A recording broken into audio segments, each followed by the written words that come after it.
Before they were super, Mario and Luigi were just plain old brothers. And that's my intro for this video.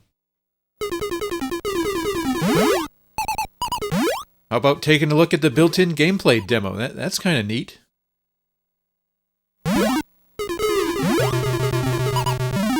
Alright, let's get started.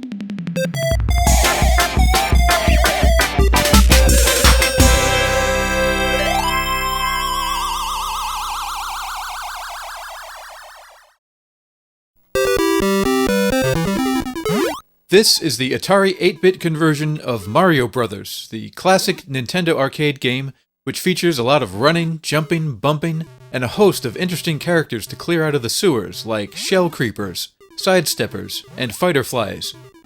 In this game, Mario and Luigi's job is to run around the sewers, bumping these crazy creatures off the platforms into the water below. While it's a little different for each enemy, the general idea is to flip them over, then kick them into the water. But unlike the Super Mario games, instead of jumping on top of them to knock them over, you have to jump up from below and hit the platform they're walking on.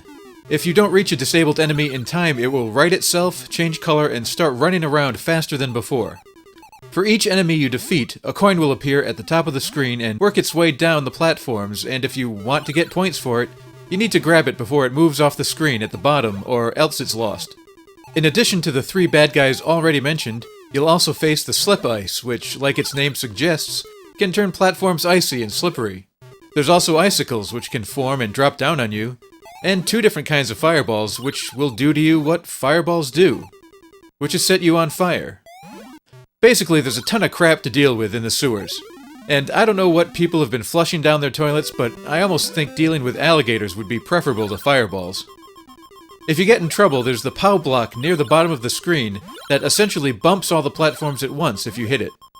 It has a finite amount of hits though, so use it sparingly. And while single-player mode is great, there's also a 2-player mode where Mario and Luigi can either play nice and work together to clean out the sewers, or play dirty and run into each other, bump each other from underneath, and just generally get in each other's way. Mario Bros. Also appeared on Atari's 2600, 5200, and 7800 consoles, but this computer port might be the most super of all the Atari versions. Maybe. I don't know.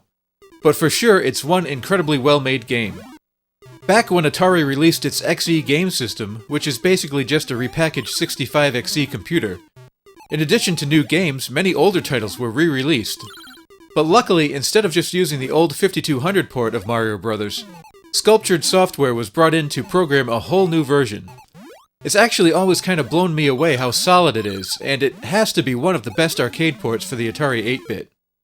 In terms of presentation, it contains all the character introduction/demonstration screens from the arcade. The sound effects and music are excellent. And while the character design isn't exactly like the original, it has its own fantastic look to it and the animation is awesome. And the amount of multicolored characters moving smoothly around the screen is incredible. Yes, there's flicker if the playfield is getting really crowded, but it doesn't hurt the gameplay at all. And speaking of the gameplay, it's great. The controls are responsive, but I guess I wouldn't mind if Mario ran a little faster, and the turning wasn't as sluggish. It's not bad at all, but compared to, say, the 7800 version, Mario and Luigi seem a little lethargic, and it's tougher to stop on a dime and jump the other way if you have to. But it's really not bad, just different. This really is a minor issue for me. I just thought I'd bring it up because everything else about this game is so freaking good. Whether or not you like Mario Bros., one thing's for sure, this is a top-notch port. It succeeds technically, artistically, and awesomely. If all arcade games ported to the Atari were done with this attention to detail, the world would not be a better place, but we'd have a lot more awesome games for the Atari, which actually would make the world a tiny bit better.